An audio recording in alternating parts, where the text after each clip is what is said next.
Hello दोस्तों, स्वागत है आप सभी का हमारे एक छोटे से ब्लॉग में। तो दोस्तों मैं अभी फ़िलहाल आया हूँ गांव से अपने काफ़ी दूर, और मैं आया हूँ दोस्तों अभी नोएडा में। इस समय मैं नोएडा में हूँ और आप लोग देख सकते हो यहाँ का नज़ारा, देख सकते हो काफ़ी बड़ी बड़ी बिल्डिंगें बनी हैं यहाँ पे।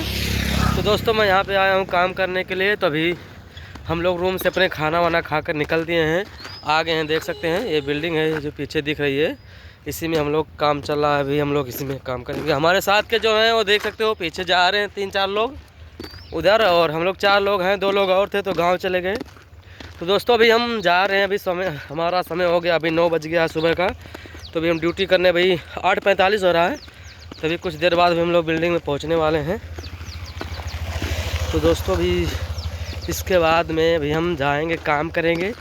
और दोस्तों हमारा ये छोटा सा ब्लॉग आप सभी को कैसा लगा कमेंट करिए, लाइक शेयर फॉलो करिए। चैनल पे न हो सब्सक्राइब करिए, फेसबुक पे हो तो फॉलो करिए। थैंक यू, धन्यवाद।